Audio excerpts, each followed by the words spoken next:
여러분 안녕하십니까. 무려 11년 만에 성사된 거라고 하죠. 여야 대표 회담. 국민의힘과 더불어민주당 양당은 한 목소리로 그 성과를 지켜 세우면서 정치하자는 데 의기투합한 것이라고 의미를 부여하고 있는데요. 하지만 하루 만에 또 곳곳에서 충돌하는 모습입니다.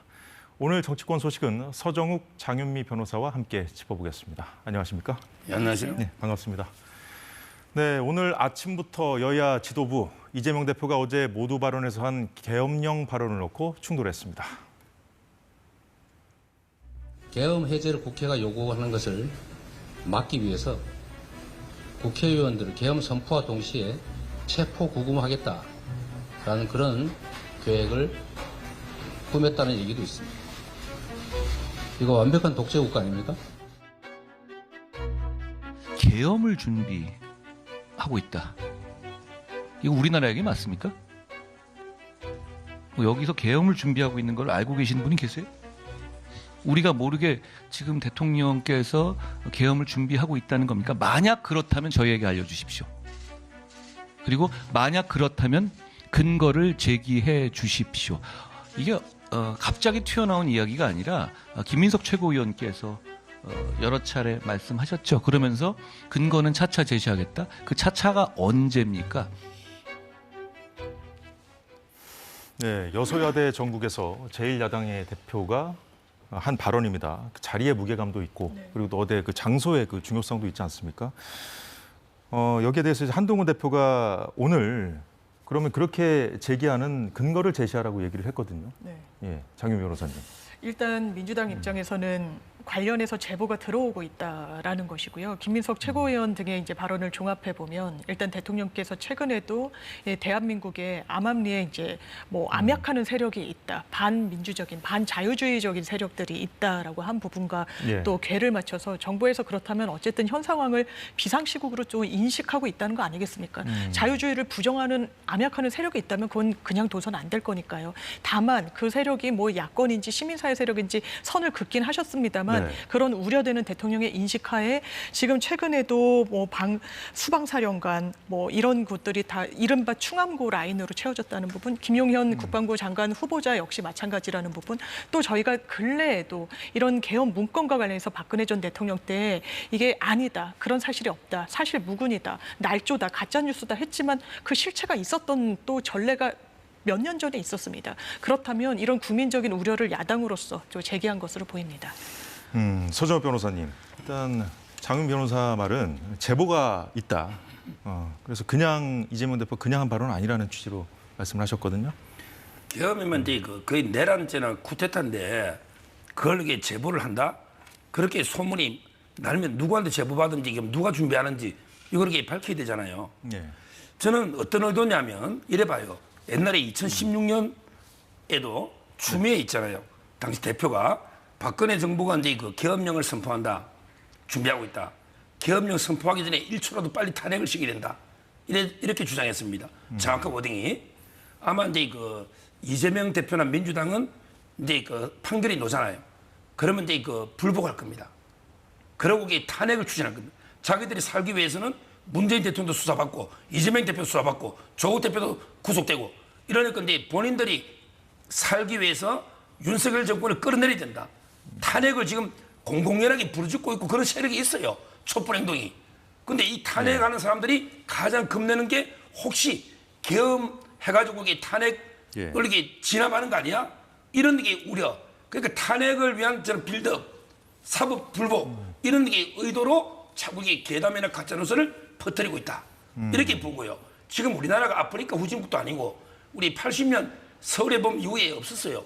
수평적 정권 교체만 벌써 이제 몇 번 돼서 김대중 대통령, 노무현, 문재인 이미 균형이 잡혀 있어요.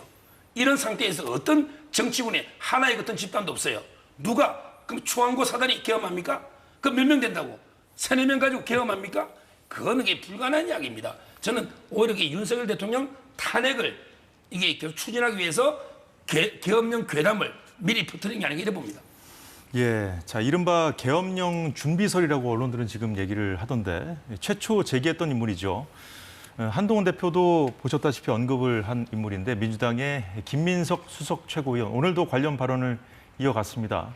마침 국회 국방위에서는 국방부 장관 후보 청문회가 오늘 열렸는데 청문회 상황까지 함께 보고 이어가겠습니다. 오죽하면 국민이 계엄령을 걱정하겠습니까? 주술적 비상식이 루틴인 정권 아닙니까? 국민의 관찰과 진단, 극단 상황 예방이 필요한 상황입니다. 최근 이진우 수방사령관, 각종군 특전사령관, 여인영 방첩사령관을 한남동 공간으로 불렀죠. 출입 기록을 남기지 않으려고 입구에서 경호처 직원의 안내로 불러들여서 무슨 얘기했습니까? 계엄 이야기 안 했습니까? 내란 예비 음모로 비칠 수 있음을 명심하십시오. 우리 박선원 의원님 말씀 동의할 수 없습니다. 청문회 그야말로 듣는 자리입니다. 이런 어떤 사실이 아닌 것을 가지고 거짓 선동하고 정치 선동하는 자리가 아니라고 생각합니다. 예, 김용현 후보자가 거짓 선동하고 정치 선동하는 자리가 아니다. 청문회는 이렇게까지 좀 발끈하는 모습까지 봤는데 지금 이 박선원 위원이 얘기한 부분, 뭐 이진우 수방사령관, 곽종근 특전사령관, 여인영 방첩사령관 공관으로 불렀다. 그런데 내란 예비 음모라는 표현까지 썼는데 그 내란 예비 음모를 정권이 하는 건 아니잖아요. 그렇죠. 네. 그런데 이 부분과 관련해서는 사실상 이제 거의 전시에 준하게 어떤 상황을 계엄이라는 상황이 이 잘못된 판단으로 한다면 이게 내란 예비 음모에 이제 준하지 않겠느냐 이런 문제 의식을 가지고 있는 것 같고요. 저는 김용현 후보자가 한 가지 좀 아쉬운 점은 이런 부분과 관련해서 문제 의식 그리고 문제 제기에 야당 의원이 제기를 했지만 동의가 되지 않고 사실이 다르다면 네. 어떤 부분이 사실과 다른지. 왜냐하면 계엄과 관련해서 일부에서는 이 정부에서 실제로 이것을 현실화하는 것이 아닌가. 왜냐하면 말씀드렸다시피 박근혜 전 정부 때도 이정현 대표가 날조다 아니다라고 했지만 김무성 대표 체제에 와서 사실이라고 인정을 한 부분이 있습니다. 그 당시에도 어떻게 했습니까? 그 문건의 내용이 공개되고 봤더니 지금 국민의힘에서는 해제되면 된다. 지금 다수석을 점하고 있는 민주당의 요건으로 왜냐하면 제적의원의 과반수로 계엄은 해제할 수가 있으니까요. 그 당시에도 나왔던 시나리오는 박근혜 전 정부 때 만든 문건에서 체포 구금을 해서 그 해제 요건이 달하지 않도록 왜냐하면 출석 의원이 아니라 제적 의원으로 이 베이스가 되다 보니까 이런 시나리오까지 실제로 통용이 됐던 구상을 했던 이런 사례가 있었던 겁니다. 그렇기 때문에 그 연장선상에서 이런 질문이 오늘 청문회장에서 나왔다면 이런 게 이른바 충안고 라인으로 재배치하고 아주 믿을 만한 김용현 대통령으로선 신임하는 분을 이제 국방부 장관으로 하고 인사 라인이 다 교체되고 이런 흐름 속에서 우려가 나온다면 국민들의 우려를 불식시켜주기 위해서 어떤 점이 사실이 아니었는지 기록이 남아있지 않다면 이게 의도가 아니라 어떤 연유인 것인지 통상적인 건 아니니까요. 그런 부분에 대해서 설명했다면 아마 이 계엄과 관련한 우려 국민들께 해소가 어느 정도 되지 않았을까. 그러나 그런 부분이 해소됐는지 좀 의문입니다. 서정욱 변호사님은 청문회 어떻게 보셨어요? 지금 이제 그 계엄에 대해서 뭘 해명을 합니까? 주장하는 사람이 입증을 해야죠. 계엄을 준비하고 있다. 주장하는 사람이 그 근거 뭔지 밝혀야지. 아무 계엄도 생각하는 사람이 아무도 없는데 당신이 안 하고 있다는 걸 증명해라. 이게 말이 됩니까? 저 말이 안 되고요. 그리고 이제 그 계엄이 되면요. 아마 참모총장이 육군 참모총장이나 계엄사령관 이런 게 되거든요. 근데 이분들이 방첩사령관, 특전사령관이 왔는지 안 왔는지 제가 모르겠어요. 이런 분들이 계엄 책임자는 아니고요. 무엇보다 지금은 이제 그 어떤 시대입니까? 우리나라가 이제 그만큼 민주주의나 법치주의가 강해진 그리고 국민의 힘이 강해진 이런 선진 국가입니다. 지금 우리 국민을요 우습게 보는 저는 무시하는 처사라 봅니다. 물론 이게 이런 계엄 괴담에 속을 국민이 없지만 저는 없다고 봐요. 이걸 보고 국민이 계엄한다고 믿는 사람이 누가 있겠어요? 없지만 그런 식으로 정치 군인이 아무 사유도 없이 막 계엄을 선포해서 하면요 국민들이 용납하겠습니까? 국민들이 저항하지 않겠습니까? 우리 옛날에 촛불 시도 봤잖아요. 그렇게 국민을 우습게 보고 그걸 누가 나서겠냐 말이에요. 그렇게 준비란 게 그리 쉽냐고요. 옛날처럼 하나라는 게 특수조직이 있는 것도 아니고 그때는 언론도 KBS, MBC밖에 없어요. 요즘 여기 종편부터 유튜브까지 이게 어떻게 장악이 됩니까? 누가 이걸 주도하겠습니까? 제가 알기로는 요즘 군인들요 좀 이게 죄송한 말씀인데 주로 골프만 치고 스포츠 신문 많이 본다 이런 이야기 들었어요.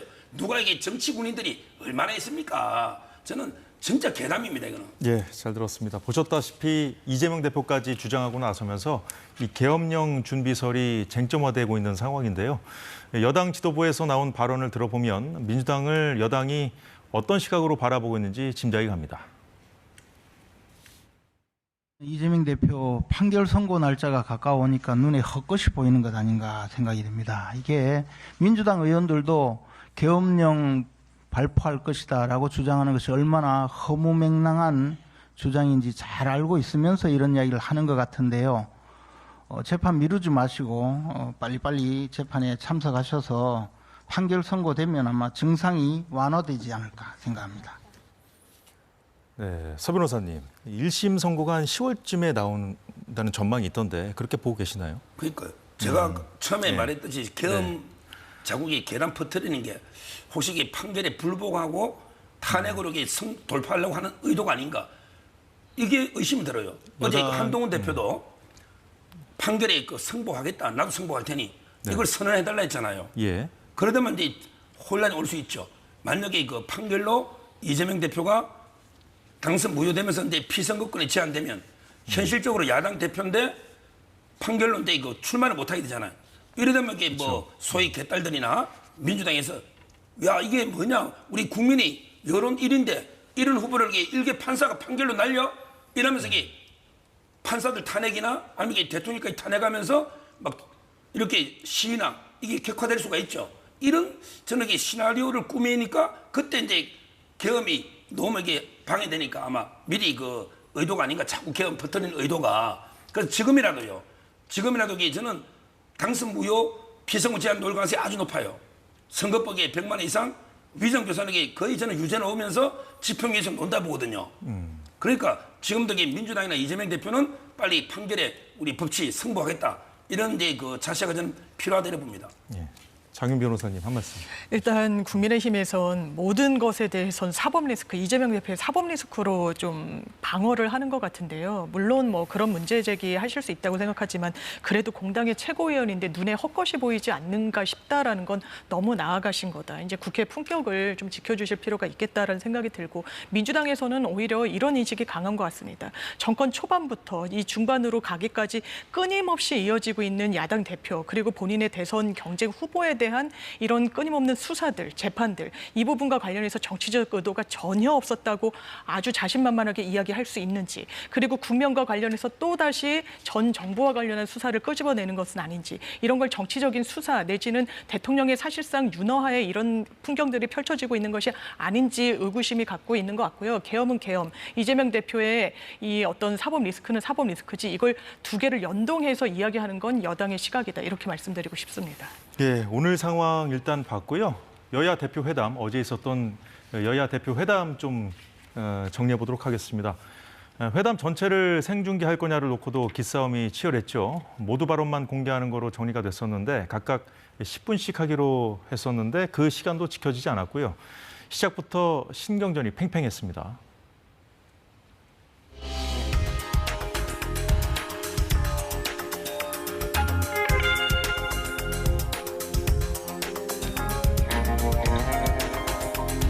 민주당은 현금 살포를 인생 대책으로 말씀하십니다만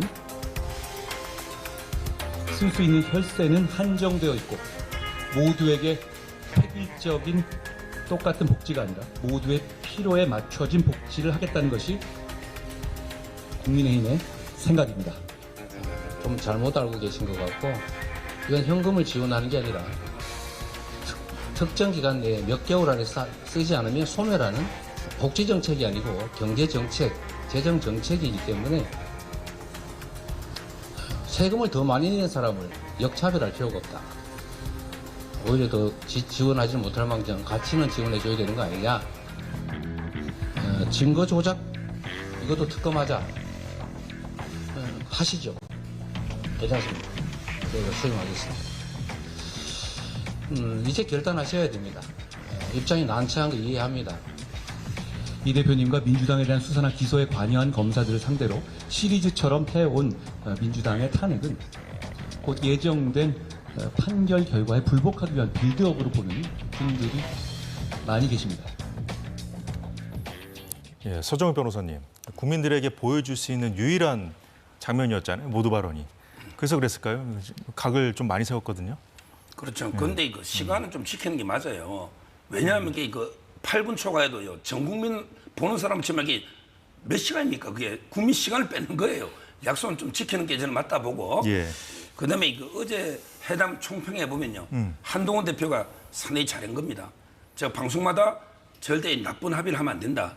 특히 대통령실이라는 또 하나의 더 상위 주체가 있습니다. 예. 근데 함부로 최상병 특검을 받는다든지 또는 이제 25만 원 뭐 지원금 그거는 이게 행정부의 고유한 권한이잖아요. 이런 걸 이게 합의하면 안 된다. 이랬거든요. 둘 다 합의를 역시 못했죠. 그렇죠. 그런 걸 이게 합의를 안 한 거. 이거는 뭐 저는 상당히 한동훈 대표가 잘했다. 아마 대통령실에서도 뭐 상당히 좀 안도하고 있지 않을까. 이런 합의가 너무 이게 갈등이 커지잖아요. 그래서 어제 뭐 맹탕으로 끝난 건 맞아요. 근데 앞으로 이런 예. 정례화한다는데 뭐 큰 의미가 있을까? 왜냐하면 이제 어차피 행정은 대통령실이 행정부 하는 거잖아요. 따라서 이제 뭐 물론 쟁점 뭐 이견이 없는 입법들 이런 걸 비쟁점 법안들 통과시키는 정도 의미는 있는데 그게 뭐 굳이 대표끼리 만나야 됩니까? 얼마든지 실무선에서 원내대표끼리나 또 정책회장도 할 수 있잖아요.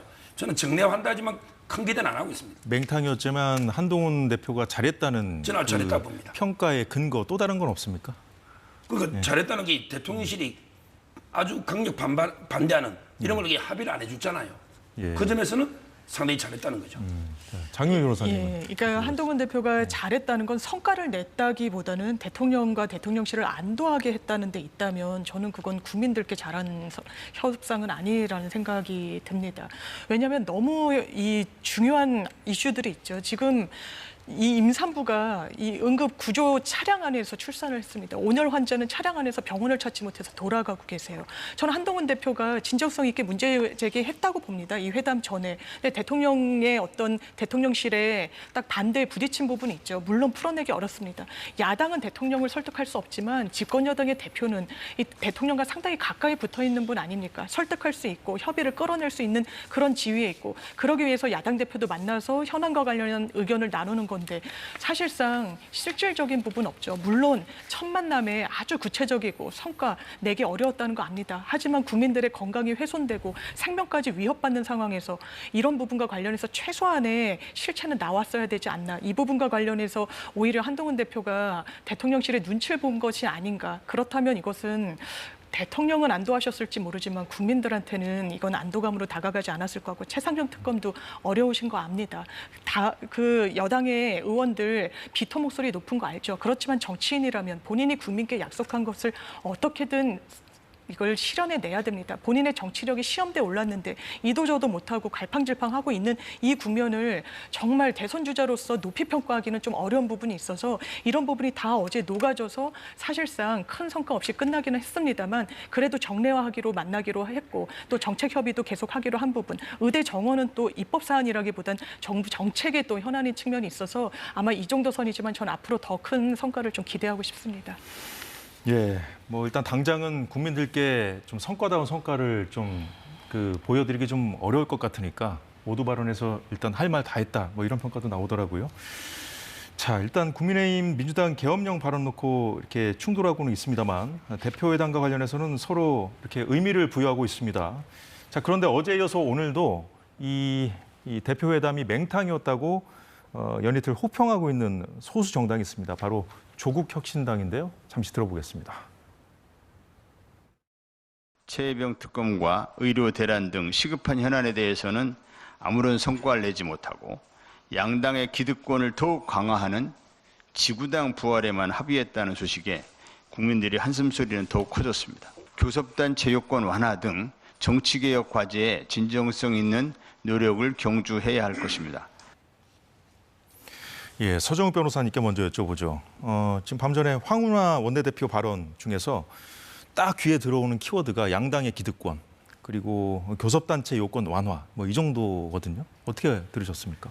뭐 지금 저는 이제 이게 삼지대가 아니에요. 조국당이 한마디로 이제 이거 민주당의 이중대라 봐야지. 저는 그래 봅니다. 이게 무슨 딱 중도에 있는 중립에 있는 삼지대당은 아니잖아요. 조국혁신당이 민주당과 같은 게 계열의 저는 진보 좌파 정당이다.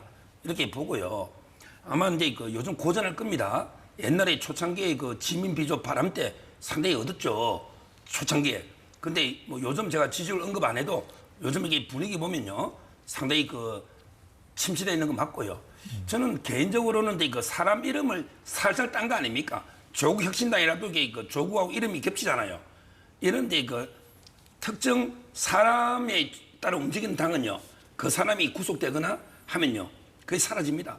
아마 이제 저는 제 개인적으로는 조국 대표의 구속과 더불어 그다음에 원내대표 황운하 대표의 구속과 더불어 역대 당대표와 원내대표가 지금 다 실형받아 있죠.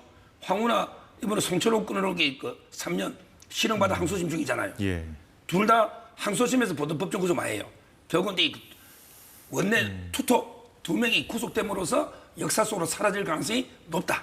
이게 제 개인적인 생각입니다. 그럼 지금 조국 혁신당의 반응 자체가 크게 뭐 의미를 둘 필요가 없다 이런 말씀이시죠? 뭐 의미도 없고 이런 데 교섭단체 만들어줄 필요도 없고요. 그냥 역사 속으로 사라질 겁니다.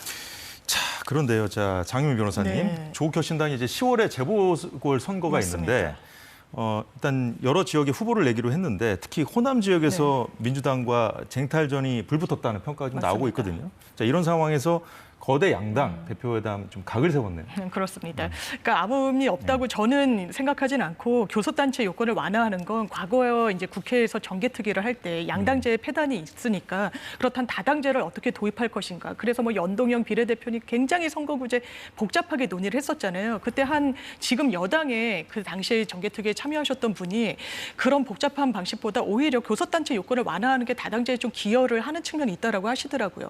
그래서 조국 혁신당 같은 경우에는 이게 교섭단체가 되지 않으면 정부에서 지원받는 금액도 상당히 떨어집니다. 그리고 네. 일단 교섭권이 없어서 상임위에 뭐 위원장 등 배분하는 데 있어서도 소외가 되게 되는 거예요. 그렇다면 이걸 민주당이 많이 협조해 줬으면 좋겠다라는 그런 수건 사업으로 이야기를 하는 것 같고요. 네. 그런데 민주당으로서는 원론적인 차원에서는 뭐 공감을 합니다만 이게 얼마나 국민들의 이제 총의가 모아진 사안인지에 대한 물음표가 있고 정치 공학적으로는 그런 부분이 있는 것 같습니다. 지금 앵커님 말씀 주신 것처럼 네. 당장 재보궐 선거가 있고 전남 영광 그리고 이제 곡성 등에서 선거가 치러지는데 조국 혁신당이 지난 총선 때도 호남에서 많은 표를 가져갔습니다. 지역구는 민주당을 찍고 비례는 조국 혁신당을 찍었다는 분들의 이 비율이 호남에서 상당히 높았거든요. 그렇다면 민주당으로서는 이 부분을 호남은 민주당의 정통적인 지지층이 계신 곳들입니다. 그런데 어느 정도 뭐 미약할 수는 있습니다만 흔들렸다고 볼 수 있는 지점이 있는 거죠. 그것을 재보궐까지 계속 이어가는 부분. 그래서 호남이 만약에 뚫리게 된다면 민주당으로서는 상당히 또 위험한 상황이 올 수도 있는 겁니다. 그러니까 협조를 정치적으로 또 하기도 곤란한 이런 상황이 있다라는 점. 그래서 이제 원내교섭단체 완화 이런 부분은 아마 당장 논의되기는 좀 어렵지 않을까 싶습니다. 예, 조국 혁신당까지 거대 양당의 기득권을 얘기하면서 비판하고 있는 그런 상황. 그런데 오늘 22대 국회가 개원한 지 석 달이 넘어서야 개원식을 여는데 이제 윤 대통령이 불참했다고 합니다. 그래서 지금 여튼 지금 국회 상황이 지금 이런데 초유의 상황이 또 하나 더 추가된 상황이거든요. 여튼 이 정치권이 지금 그런데 오늘 이 사안을 두고도 지금 시끌시끌합니다. 문재인 전 대통령 전 사위 서모 씨의 타이 이스타젯 특혜 채용 의혹을 수사 중인 검찰이 문 전 대통령의 딸 다혜 씨의 집과 사무실 또 제주도에 있는 다혜 씨 별장까지 압수수색했습니다. 자, 서정욱 변호사님, 검찰이 문다혜 씨 제주 별장까지 압수수색을 했네요. 아마 이제 그 문다혜 씨가 3억 8천만 원이 그 송진 신부한테 산 건데요. 예. 그 자금의 출처 있잖아요. 어디서 왔는지. 물론 이제 그 문다혜 씨가 태국 가기 전에 그 집을 하나 파는 게 있어요. 네. 집을. 근데 그게 이제 그 5억 천에 남편 명의로 된 걸 정려받아서 이제 팔았는데 예. 5억 천에. 그러고 나서 이제 그 불과 한 9개월 정도 뒤에 또 양평동에 그 집을 하나 삽니다. 예. 7억 6천에. 그러니까 이제 2억 5천이 늘어나죠. 수입은 없어요. 7억 6천에. 그리고 이제 그걸 나중에 또 올라가 9억에 팔아요. 그거는 2021년까지. 네. 그 다음에 이제 지금 사는 집 있고 별장이 있는데 과연 이제 그 팔은 9억으로 산 건지 예. 아니면 이게 돈이 어디서 났는지 이런 걸 이게 종합적으로 자금 출처를 추적하고 있고요. 거기에 보면 이제 그 김정숙 여사가 현금을 이게 보자기에 싸가지고 친구한테 그냥 무통장 입금 좀 부탁해. 근데 왜 그러죠? 문 대통령 재산 보니까 항상 예금이 10몇 억씩 있더라고요. 그냥 계좌로 5천 보내주면 안 됩니까? 그렇게 계좌를 굳이 현금으로 찾아서 세탁 여러 번 해서 친구한테 보내주나? 이게 의심이 가잖아요. 이 돈은 혹시 이게 특수활동비 아닐까? 뭐 다른 의심이 가잖아요. 이런 것도 조사하고 있고요. 그다음에 문재인 출판사 있죠. 책을 낸 운명. 예. 거기서 2억 5천을 문다희 씨한테 보내요. 근데 5천은 빌려준 거래. 근데 영수증이나 그럼 차용증 이자 봐야 되죠. 근데 2억은요. 와, 책의 표지 디자인 값이래. 인쇄로 받은 게 아마 1억 5천쯤 되는가 봐요. 문재인 대통령이. 근데 디자인 하나가 2억이다. 그러면 이게 문다희 씨가 세계적인 디자이너인가? 찾아봤더니 오빠는 좀 디자인했어요. 오빠는 근대 미대노고 뭐 파슨스 어쩌게. 근데 문다희 씨는요. 일본어과 넣어가지고 전문 디자이너도 아닙니다. 근데 그거 했다고 2억을 주는 거예요. 제가 출판사 다 물어봤어요. 진짜 유명한 디자이너는 1, 2천. 보통은 300만 원. 그렇잖아요. 책에 디자이너 게 뭐 있어요? 이게 의심이 안 갑니까? 이 모든 걸 지금 검찰이 종합적으로 뒤지고 있는 거예요.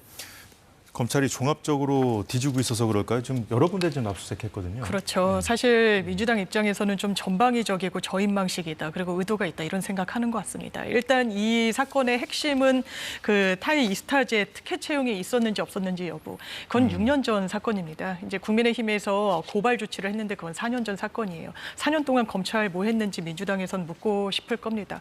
아마 국면 전환용으로 이 대통령께서 별로 지지율이 잘 나오지 않고 있고 이런 부분과 관련해서 다시 한번 국면 전환용 카드로 전임 대통령에 대한 카드를 꺼낸 것은 아닌지. 그리고 제주도 별장까지 압수수색한 부분은 저는 개인적으로 이게 어떤 수상한 자금 흐름이 있었다기보다는 왜냐하면 자금 흐름이 수상하다면 금융 계좌를 들여다보고 예. 이 돈의 흐름을 훑으면 되니까요. 보통은 압수수색을 할 때 어떤 자료 확보를 위해서는 자택, 회사, 거주지, 핸드폰, 차량 이렇게를 이제 압수수색을 하는데 최근에 지금 자택에 대해서 압수수색이 있어서 예. 아마 뭐 태블릿 PC나 이런 부분과 관련해서 자료를 확보했지만 별장이라는 곳은 또 일부 생활을 하는 공간이기도 해서 예. 거기에 자료나 어떤 근거를 둔 것이 아닌가라고 검찰로서는 생각할 수 있어서 그런 맥락에서 압수수색이 단행된 게 아닌가. 어떤 자금의 흐름이라고 보기엔 아직까지는 좀 이른 거 아닌가라는 생각이 듭니다. 그 별장을 구매한 시기가 문 전 대통령의 멘토인 송기인 신부로부터 구매를 했거든요. 다혜 씨가 2022년 7월입니다. 근데 그 다음 달 2022년 8월에 문재인 전 대통령 부부가 제주도로 네. 휴가를 갔었거든요. 그래서 혹시나 이제 실소유주가 뭐 문재인 전 대통령 아니냐 뭐 이런 걸 의심해서 하는 건 아닐까요? 대통령 부부께서 제주도에서 머무신 별장이 이 다혜 씨 소유의 별장인지를 한번 분별해봐야 될 것 같습니다. 뭐 아니라는 의견도 지금 있기 때문에 그리고 설사 머물렀다고 하더라도 자기 소유이기 때문에 명의 신탁이라는 건 사실 불법이라서 법조인 출신인 대통령께서 그런 선택을 하셨을지 또 의문이라서 아직까지는 좀 추정에 불과한 것 같습니다. 근데요. 네. 근데 저희 집사람도 독실한 가톨릭 신자인데요. 신부님들이 별장까지 이렇게 가지는 경우 아주 이례적입니다. 신부님들이 월급을 많이 받는 것도 아니에요. 그냥 봉사하는 직입니다. 그렇잖아요. 근데 돈을 어떻게 모아서 별장까지 제주도에 가지는 신부, 송기인 신부 말고 있을까요? 저는 그렇게 생각합니다. 따라서 이제 처음부터 원래 문재인 대통령 소유인데 아마 워낙 멘토니까 신부님 명의만 이게 사정상 해놨다가 다시 이게 문다의 앞으로 편법으로 뭐 정려나 이것도 이게 얼마든지 가능하니까 종합적으로 저는 송기인 신부가 이걸 언제 어디서 누구한테 이게 어떻게 샀는지 이것도 한번 이게 조사를 해봐야 되는 거예요. 신부님 중에 별장 있는 분이 우리나라 전 듣도 보도 못했어요. 예, 저희가 뒤에서 여야의 반응도 볼 건데 이렇게 정치권이 이 문제로 이제 공방을 벌이고 있는 이유 바로 이것 때문입니다.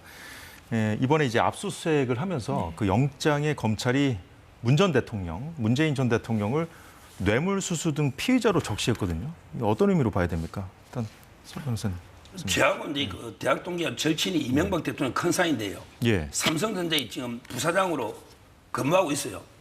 대통령 사이독에 생활인인데 백수로 지내면 안 되죠. 대통령 사이독에 취업해가 일하면 된다니까. 그러면 예. 서창호 씨가 관에게 취업을 정상적인 회사에서 일을 했느냐 이걸 따져보는 거 아닙니까? 타이이스타젯은요 70억 자본 가족의 페이퍼 컴퍼니입니다. 비행기가 한 대도 없어요. 비행기가 없어요. 운항을. 그런데 회사가 없으니까 일할 게 없잖아요. 그 회사가 뭐 운항하는 게 비행기가 있습니까? 그 운항권을 좀 주는데도 뭘그 실제 정권이 비행기를 세웠다는 하는데도- 의혹도 있던데 그건 예, 사실이 아니에요? 예, 그거는 그냥 이스타젯. 아. 이스타젯은 이게 노선 예. 특히 있고 타 이스타젯이 그렇단 말씀. 그런 이제 실소유주는 이상직 이분이 예. 무관하다 했다가 자금이 한 70억 간 거죠. 거기에 박석호 씨가 다 이게 자료를 내놨잖아요. 아니 출근해가지고 일을 하고 월급 받으면 이게 누가 뇌물을 하겠어요? 이거는 그냥 취업은 이게 비행기 네. 솔직히 전혀 경력도 없고 뭐 외국은하기 회사 일이 없잖아요. 그냥 전무 호칭을 실제 대표보다 월급 더 줄 때 그런 소문이 있어요. 박석호 씨보다. 그러니까 이제 그 월급을 돈을 주기 위해서 그냥 전무라고 해놓고 실제 일 안 하고 그냥 월급 준 거죠. 이 안 주면요. 문재인 대통령이 가족이잖아요. 외손자도 있고 안 주면 누가 돼야 돼요? 뭐 아버지가 생활비 주든지 도와줘야 되잖아요. 그러니까 이제 그걸 이상직 의원이 돈을 주는데 그냥 줄 수는 없으니까 전무라는 게 그냥 하나 만들어서 일 안 하고 준 거죠. 그러니까 이제 처음에는 제3자 뇌물로 보다가 예. 지금 이게 직계 가족이잖아요. 직계 가족이고 그러면 이제 경제 공동체예요. 옛날에 박근혜 대통령하고 최성은 씨는 경제 공동 아닙니다. 그 정윤아 씨가 처음에 박근혜 대통령 딸이라 그랬거든. 딸이 아니라고 밝혀졌잖아요. 그건 남이에요. 근데 문다혜 씨는 딸 맞아요. 문다혜 씨는 딸이 정윤아 씨하고 틀립니다. 제가 보기에 딸은 확실합니다. 따라서 저는 이거는 직접 뇌물로 저는 봅니다. 그러니까 문 전 대통령이 당시에 이제 다혜 씨 부부에게 생활비를 지원했었는데 그 지원을 이상직 전 의원이 대신했다. 그렇게 보고 네. 검찰이 제3자 뇌물죄가 아니라 문재인 전 대통령 맞습니다. 직접 뇌물죄를 적용했고 거기에 또 적용된 논리가 경제 공동체다. 이런 설명해 주신 거거든요. 그렇죠. 말씀하신 대로 처음에 검토했던 건 제3자 뇌물죄였습니다. 문재인 대통령이 직접 금품을 수수한 게 아니죠. 사실상 독립생계를 유지했던 딸 가족이 월급을 받은 겁니다. 지금 일을 전혀 하지 않았다고 하는데 온 가족이 타이로 이주를 해서 몇 년을 살았습니다. 일을 했는지 안 했는지 굳이 일을 안 할 거면 거기까지 현지로 건너갈 이유가 있었는지 좀 되묻고 싶은 부분이 있고 지금 제3자 뇌물과 관련해서 부정청탁이라는 요건이 있어야 됩니다. 그렇다면 문재인 대통령이 최소한 이상직 전 이사장에게 뭔가 청탁을 하고 사위를 그리고 본인도 중진공 이사장으로 가는 자리에서 본인의 이 원을 풀기 위해서 청탁을 했었어야 된다는 거 아니겠습니까? 이게 성립하기 위해서는요. 아마 이거 공소유지하거나 수사하기 어려웠을 겁니다. 그러니까 뇌물죄. 왜냐하면 직접 받은 것과 진배 없다라는 논리를 펴는 거예요. 이 각 딸 가족에게 생계비를 지원하다가 이걸 지원하지 않았으니까 경제적으로 얽혀 있는 것 아니냐. 이 부분과 관련해서 과연 경제 공동체인지 일시적으로 생활비 지원이 있었다고 해서 모두 경제 공동체로 할 수 있는지 지금도 국회의원들이 재산 공개를 할 때는요. 독립생계가 되고 있는 비속이나 존속에 대해서는 이건 공개하지 않아도 되도록 돼 있습니다. 그렇다면 이 부분과 관련해서 묵시적 청탁이라도 있어야 되는 겁니다. 뇌물죄가 성립하기 위해서는요. 최소한 그러면 어떤 대가 관계와 관련해서 이런 일들이 전부 이루어졌는지 사의를 채용해 줄 테니 내가 중진국으로 갈 수 있도록 도와주시오. 이렇게 대통령께 직접 그러면 청탁을 했다는 게 검찰의 논리인 셈인데요. 이 사실관계, 인과관계 입증할 수 있습니까? 이거 수사가 됐습니까? 그걸 입증했다고 할 수 있는 근거는 또 무엇인지 묻지 않을 수가 없는 겁니다. 그렇기 때문에 이게 사실관계를 깨맞춰서 이야기를 만들고 뇌물이라고 함부로 진단하는 부분들 저는 상당히 문제 있고 그렇기 때문에 정치적 수사라는 오명을 쓰고 있는 게 아닌가 싶습니다. 3자 뇌물죄를 적용하려면 그 청탁이 오간 부정청탁이 정황까지 있어야 됩니다. 확인을 해야 되기 맞습니다. 때문에 직접 뇌물죄로 돌렸다. 예. 이런 말씀이시군요. 자, 그런데 이 당사자인 문다혜 씨가 주거지 압수수색을 받은 다음에 SNS에 글을 올렸네요. 자, 아무도 없는 숲속에 커다란 나무가 쓰러졌다. 쿵 소리가 났겠는가 안 났겠는가. 그 개구리가 되어보면 머리는 빙빙 돌고 몸은 늘어져가고 숨은 가늘어지는데도 그 돌을 누가 던졌을까? 왜 하필 내가 맞았을까? 그것만 되풀이하게 돼요. 이게 뭐 요즘 좀 유명한 드라마 좀 인용한 내용이라고 하는데 자, 왜 이런 반응을 보였을까요? 아마 근데 이 돌에랑 이렇게 나무에 맞은 개구리는요 아무 잘못이 없이 그냥 당한 거잖아요. 그러면 이제 문다혜 씨가 아무 잘못 없이 당한 겁니까? 제가 말씀드렸잖아요. 조금 전에도 왜 어머니가 김정숙 여사가 현금을 이게 보자기에 현금을 싸가지고 세탁을 해가 다른 사람 명의로 이게 보내게 5천만 원입니다. 5천만 원. 국민의 세금일 수도 있다 이 말이죠. 그다음에 출판사에서는 디자인했다고 자기 말로 이게 2억에 빌려준 5천. 2억 5천이 작은 돈입니까? 하다못해 그게 문재인 대통령이 인쇄라면 정여세 포탈 아닙니까? 그렇잖아요. 직접 주면 정여세 포털 아닙니까? 2개. 자, 그것만 있습니까? 또 있잖아요. 양이네스라고 양혜인 씨 그 딸 있잖아요. 전속 디자이너. 디자이너 딸. 거기도 김여사. 이게 돈을 보냈다는 게 있다는 거 아닙니까? 왜 돈 거래를 합니까? 청와대 직원하고. 그리고 그것만 있습니까? 또 우리 춘초관장까지 했던 부속실의 유소아. 이것도 돈 거래가 있다는 거 아니에요. 그리고요. 마지막으로 또 이제 청와대 경호원 있잖아요. 경호원이 태국 가잖아요. 거기 경호원 계좌를 빌리면 그것도 실명법 위반 아닙니까? 거기에 6,600만 원 해가 국내로 가져와서 집 사는데 보탰다. 이런 수많은 의혹이 있는 거예요. 의혹이. 이게 개울이는 아무 잘못 없이 돌에 그냥 맞는데 이거는 본인이 이런 의혹이 있어요. 지금 우리나라 법치가 어디까지 왔냐? 대통령의 영부인이 그 아버지 친구라 하면서 던져놓고 300만 원짜리 선물 하나 받았다고 이미 1년간 나라를 두 종각 내는 이런 시대입니다. 이 300만 원 선물이지 이게 뭐 나라 돈으로 김건희 여사가 국고를 횡령해서 산 거 아니잖아요. 이건 뇌물다. 그냥 선물 하나 던져놓은 거잖아. 300만 원. 근데 문다희 씨 그 혐의가 지금 제가 5개를 이야기했잖아요. 이거하고 한번 비교해 보십시오. 이건 정치 보복이 아닙니다. 어쨌거나 그 출처가 불분명해서 네. 검찰이 들여다보고 있는 그 사건의 당사자가 이렇게 입장을 내는 것이 좀 부적절하다 이런 취지의 말씀 같아요. 일단 지금 계속해서 5천만 원 이야기를 해주셨기 때문에 말씀을 드리자면요. 네. 이게 지금 올 초에 압수수색이 된 것 같습니다. 사위 특혜 채용과는 무관해 보인다는 점, 그러니까 저인망식 수사가 했다는 하나의 흔적이라고 보이는 측면이 있고요. 또 하나는 5천만 원 자금 세탁이라고 이야기하시면 안 됩니다. 왜냐하면 이 송금을 할 때요.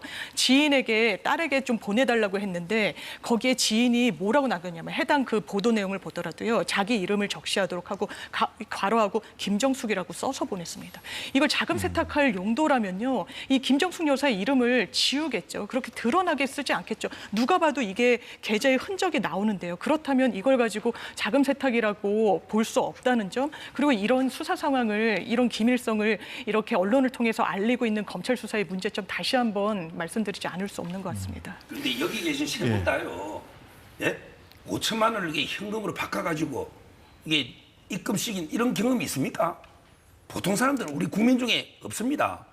진짜 떳떳한 돈이면 본인이 예금 받은 돈이면 월급도 다 계좌로 들어오죠. 그러면 그 계좌에서 계좌로 이체하면 끝나잖아요. 이걸 본인 돈을 왜 현금으로 빼내서 떳떳하면 왜 다른 사람 통해서 이렇게 보내느냐. 이상하잖아요. 이게 상식적입니까? 뭐 검찰이 수사하고 있으니까 뭐 밝혀지겠죠. 네, 그리고 또 한 가지 좀 여쭤볼 게 있는데 이번에 이제 문재인 전 대통령까지 피의자로 적시했다는 보도가 나오기 전까지 그 직전에 있었던 일이 임종석 전 비서실장, 당시 이제 비서실장하고 조국 민정수석이죠. 지금 조국혁신당 대표지만 두 사람 다 소환 조사했잖아요. 그 다음에 이런 보도가 나왔단 말이에요. 왜 두 사람은 왜 소환했을까요? 지금요 이상직 의원을 중진공 이사장으로 하려면 예. 원래는 이제 그 공모 절차를 다 거치는 중요한 자리는 그러면 여러 지원자들이 오면 거기에 이제 심사위원들이 매겨가지고 이렇게 뽑잖아요. 우리 김영석 독립관장 뽑을 때 점수 다 매기잖아요. 이렇게 해야 되잖아요.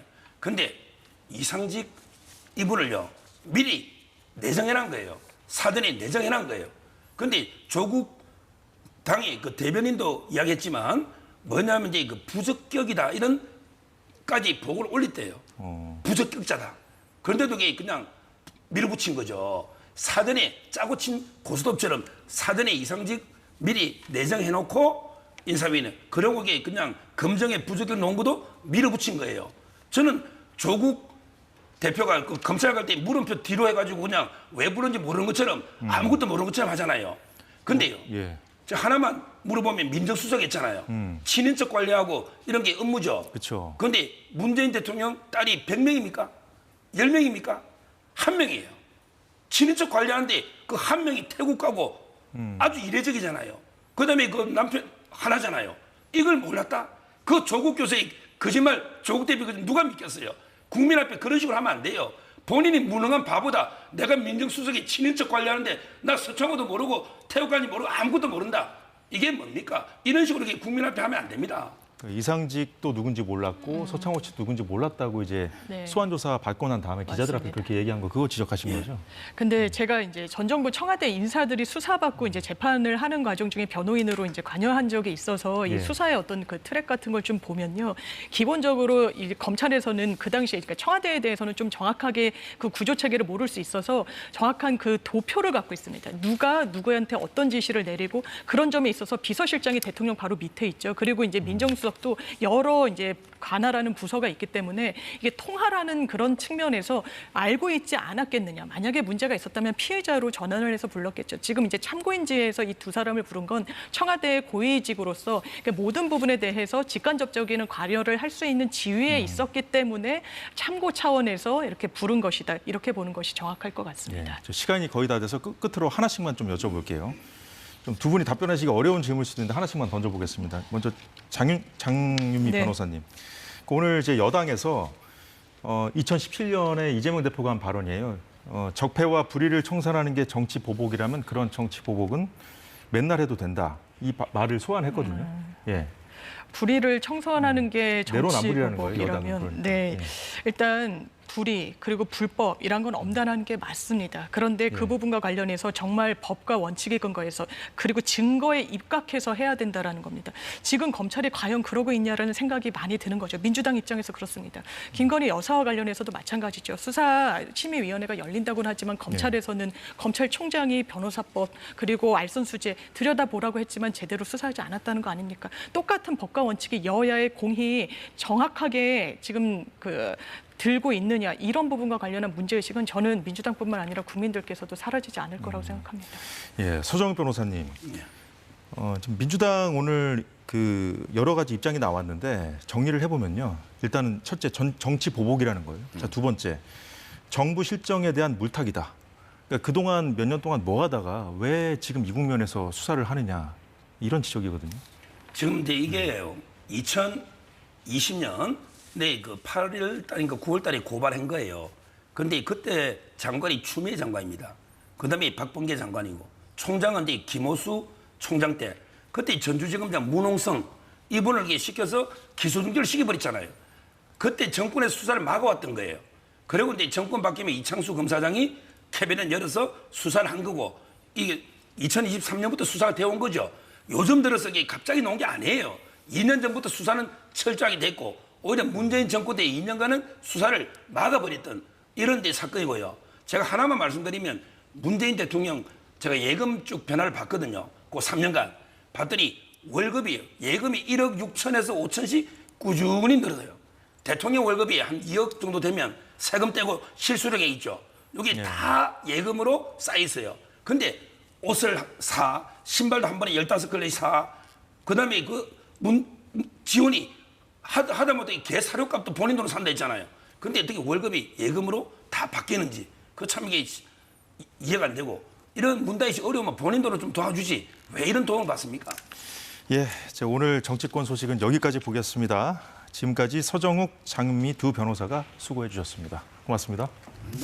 잘 들었습니다. 오는데요.